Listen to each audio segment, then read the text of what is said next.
Hello, everybody. On behalf of Sir Boniface, I would like to thank you for all the cards and gifts and boxes of candies and text messages and phone calls that he has received over the past month. For those of you that don't know, Boniface underwent some very serious right rear knee surgery. He has a metal plate in there now that is about the size of a door hinge, has 7 large screws, and he is had a period of serious discomfort the past 30 days, and now he is fortunately feeling much better. They had to make an incision and grind around on the patella a little bit, and then also, as I said, install that metal plate. So that took place on the 20th of September, and it is now the 21st of October, so he's about 4 weeks out. I'll see if I can zoom in there and show you.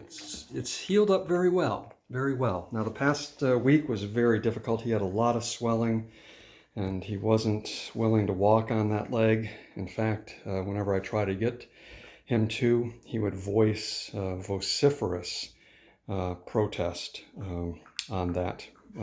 Serious discontent by meaning he barked at me. So fortunately, that swelling has receded.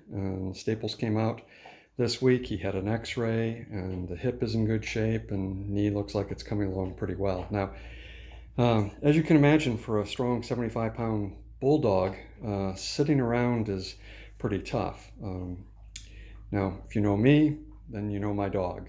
He can be happy sitting around in the evening reading the latest issue of The Economist and watching a 3-hour documentary on railroad bridges in the English countryside.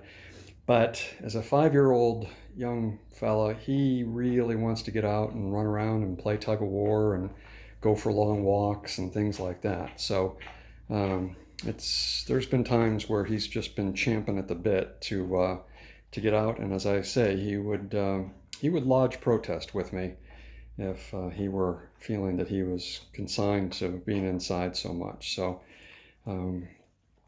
really thank everybody for being concerned about him and having him in your thoughts. I think he's on the road to a good recovery. Now, we don't want to, he had just asked me this morning if we could go out for a long mile walk and maybe play a little tug of war. As you can see, he keeps some of his toys up there, all these different little soccer balls and rubber tennis balls and things like that. He's got a basketball up here he likes to play with, but I had to tell him, I had to give him the bad news. I said, I don't think we're quite ready for that. We're going to start with 200-meter walks and go from there. But the other good news is he's had a bath, and he does not have to wear the cone anymore. You've all seen those look like satellite dishes that they have to wear around their neck to try to keep from allowing them to reach around and lick and open the incision point again, and he doesn't have to do that. So right now, as you can see, he's happily working on a yogurt and peanut butter bone, and so I think he's finally on the improve, and I hope so. My next video in this series will have him back outside doing what he does best. So, all right. Thank you, everybody.